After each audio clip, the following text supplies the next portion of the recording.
Boy returns home with baby in his arms. Mom sees him and calls 911. Josh was a teenage boy with divorced parents.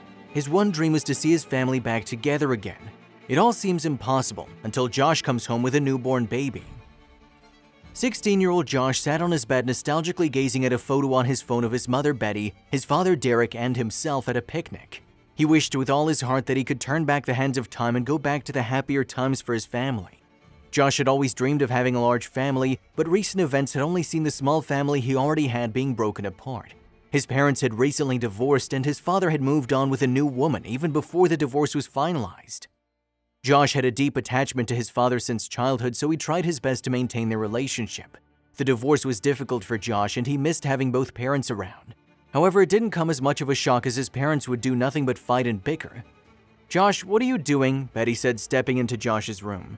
"Nothing, Mom, just looking at this old picture of you, me, and Dad. It was an awesome picnic. I remember being so angry at you guys for finishing all the strawberries," Josh said with a chuckle.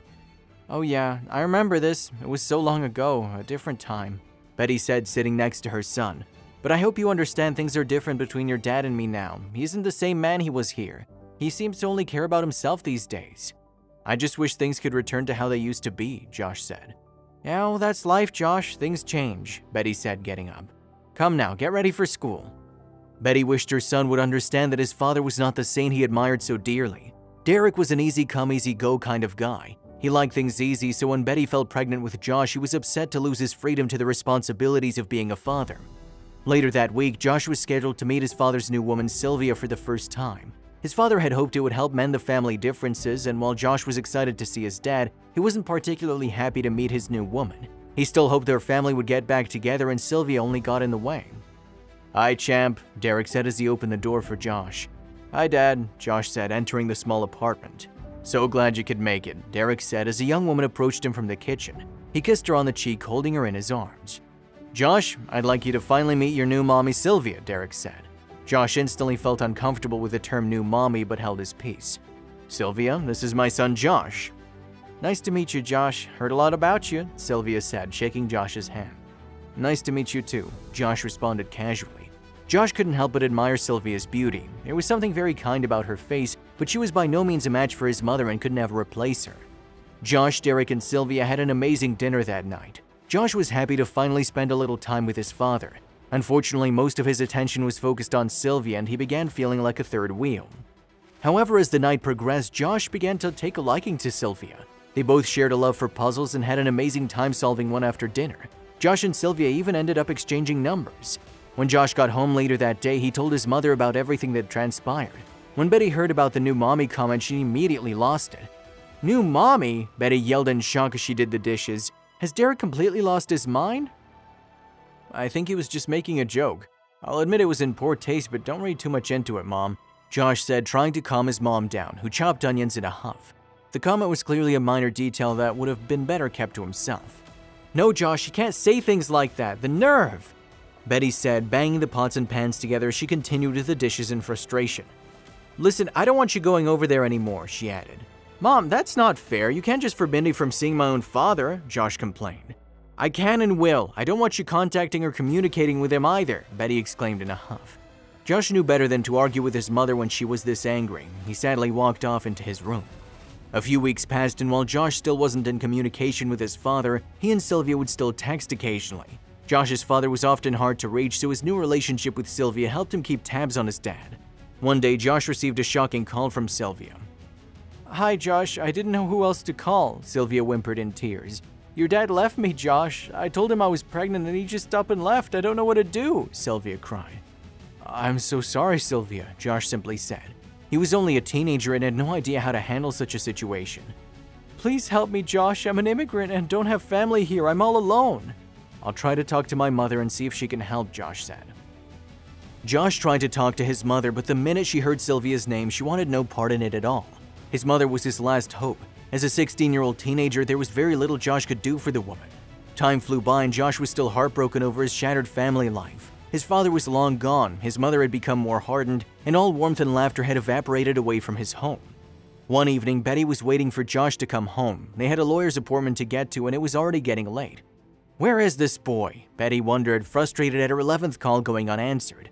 Something was wrong. It was unlike Josh to go AWOL. Betty was on the verge of calling the police when the door finally opened, and Josh appeared on the threshold carrying a baby in his arms. Josh, whose baby is that? Where'd you find the child? Betty asked. I'm sorry, Mom, but I couldn't leave him. This is Sylvia's child and my brother, Josh explained. Betty was about to lose it. She couldn't believe her son had blatantly defied her like that. She picked up her phone and dialed 911, but as her blood boiled within her, the sight of the little baby in Josh's arms sank her heart. She decided to calm down and hear Josh out. As you know, Dad left Sylvia after discovering she was pregnant. She's an immigrant with no family here, so she was all alone after he left. The pregnancy and childbirth took a toll on her health, and just a few days after she was discharged after giving birth, she was hospitalized and she's in intensive care, Josh explained. And where do you fall into all this, Josh? Betty asked, concerned. I was the only contact Sylvia had at the hospital, so the doctor called me while I was in school and said she needed someone to take care of the baby while Sylvia was in recovery, Josh explained. You're 16, Josh. What was your plan here? Betty asked in frustration. I'm sorry, Mom, but he's family. I had to do something, Josh explained. Betty realized she had no choice but to accept this child. She hoped Sylvia would soon recover and take her kid, but in the meantime she made it clear to Josh that he would have to take care of his brother himself. Josh tried everything to contact his father, but the minute he heard about the baby, the man immediately hung up. Josh realized he was all alone in the situation. For the next few days, he took on the role of a babysitter and mother. He fed and washed the baby, put him to bed, and never let him out of his sight. All along, he waited to receive a message from the hospital stating Sylvia had finally recovered and could take the baby. When the hospital finally called, it was not the news Josh had hoped to hear. Sorry to inform you, sir, but Sylvia passed on earlier today from organ failure, the doctor said over the phone. Josh looked at the motherless boy and shuddered at the road that lay ahead for the child. He'd need to be placed in the system and eventually given up for adoption. Josh dreaded the idea of his brother being raised in the system, but it seemed he had no other option. Or did he? Josh suddenly had a crazy idea. It was a long shot, but his options were limited at this point. No way, Josh! I'm not going to be the guardian of this child, Betty yelled as her son tried to pitch his idea to her at the dinner table. Please, Mom, I'll adopt him myself as soon as I'm of age, please, Josh pleaded. No, Josh, I'm sorry, that's just a responsibility none of us are ready for, especially you. I don't want to talk about this anymore, Betty concluded.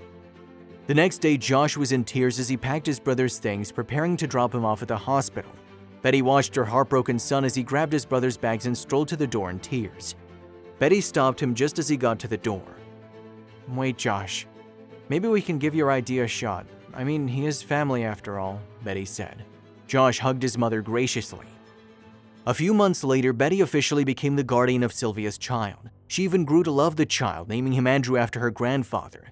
Baby Andrew became a significant part of their family, and they all grew to love him. The addition of Andrew to the family brought Josh the same joy he had experienced before his parents' divorce. When Josh turned 18, he eventually adopted his brother Andrew.